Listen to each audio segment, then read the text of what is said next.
Hello दोस्तों। आशा करता हूँ कि आप सबकी इन्वेस्टमेंट अच्छी चल रही है। आज हम बहुत ही पॉपुलर स्टॉक मदरसन सुमी के बारे में बात करेंगे। स्टॉक का प्राइस अभी 156.80 रुपीज़ पर चल रहा है और आज के दिन हमें 1% की गिरावट देखने मिली है। बहुत सारे रिटेल इन्वेस्टर्स काफ़ी परेशान हैं इस स्टॉक को लेकर। जिस स्टॉक ने पिछले महीने ही 260 रुपीज़ के लेवल्स दिखाए थे, वो अब 156 रुपीज़ पर है, यानी लगभग 40% की गिरावट। तो ऐसे समय में अगर आप लॉस में चल रहे हो या फिर आपको एवरेज या न्यू एंट्री लेनी है, तो सपोर्ट और रेजिस्टेंस जानना बहुत ही ज़रूरी है। इस वीडियो में हम इम्पोर्टेंट लेवल्स पर नज़र डालेंगे और साथ ही में कुछ इम्पोर्टेंट पॉइंट्स भी देखेंगे, जिससे आपको आइडिया हो जाएगा कि इस स्टॉक में आपको रुकना है कि नहीं। पहले तो इसके चार्ट की तरफ नज़र डाल लेते हैं। अगर आप मूविंग एवरेज के इंडिकेटर्स लगा के देखें तो स्टॉक का प्राइस 50, 100 और 200 डेज मूविंग एवरेज के नीचे चल रहा है। तो भारी मात्रा में डाउनफॉल देखने मिला है और ये डाउनफॉल स्टॉक में कोई नेगेटिव न्यूज़ या फिर बहुत ही ख़राब क्वार्टरली रिजल्ट से नहीं आया है। ये डाउनफॉल ओवरऑल मार्केट के गिरावट से आया है। सिर्फ आप ही का लॉस नहीं हो रहा, लगभग सारे इन्वेस्टर्स अभी लॉस में चल रहे हैं। यहाँ तक कि एस इन्वेस्टर राकेश झुनझुनवाला जी का पोर्टफोलियो भी 15 से 20% में लॉस में चल रहा है। तो आप बस स्टॉक मार्केट में इन्वेस्टिंग करते रहिए। ओवरऑल मार्केट आज नहीं तो कल अच्छी रैली दिखा सकता है, साथ ही में आपका स्टॉक भी प्लस में जा सकता है। और मदरसन सुमी के इम्पोर्टेंट लेवल्स जानने से पहले हम कंपनी के फंडामेंटल्स जान लेते हैं। कंपनी का मार्केट कैप 49,532 करोड़ का है। आरओसी 8.53% और आरओई 8.97% का है, जो कि बहुत ही बेटर है। डेब्ट टू इक्विटी सिर्फ 0.97 है। अब जल्दी से इसके क्वार्टरली रिजल्ट की बात कर लेते हैं।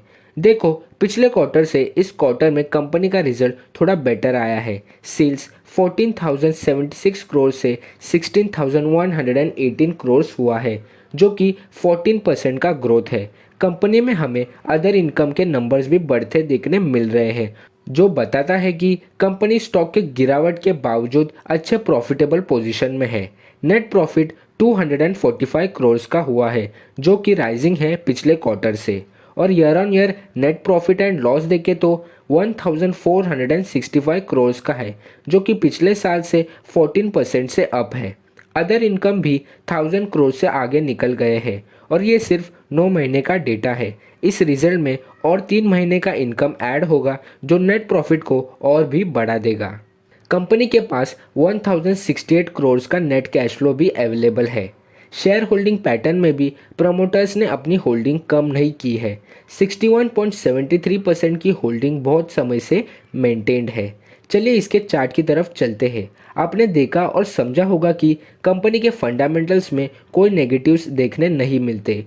ये बस ओवरऑल मार्केट ने पिछले 2 सालों में जो जंप दिखाया था, उसका प्रॉफिट बुकिंग और रशिया यूक्रेन के वॉर के न्यूज़ से जो पैनिक क्रिएट हुआ है, उसका असर है। स्टॉक का सपोर्ट जोन 145 से 150 रुपीज़ तक देखने मिलता है और अगर ये सपोर्ट ब्रेक होता है तो स्टॉक में हमें 115 रुपीज़ का नेक्स्ट सपोर्ट देखने मिलता है। जो लोग लॉस में चल रहे हैं वो लॉस में एग्जिट ना करें, क्योंकि स्टॉक के फंडामेंटल्स बहुत ही स्ट्रॉन्ग है। आने वाले कुछ सालों में ये स्टॉक हमें 300 या 500 तक भी देखने मिल सकता है और जिन्हें न्यू बाइंग करनी है वो 145 रुपीज़ पर आधी क्वांटिटी बाय कर सकते हो और आधी क्वांटिटी 120 रुपीज़ के लेवल पे बाय कर सकते हो। ऐसा मैं इसलिए कह रहा हूँ क्योंकि मार्केट बहुत वॉलेटाइल है। ग्लोबल मार्केट से भी हमें डाउन ट्रेंड के इंडिकेशंस देखने मिल रहे हैं, लेकिन आपका पैसा है, आपको कहाँ किस लेवल पे इन्वेस्ट करना है वो आपकी मर्जी।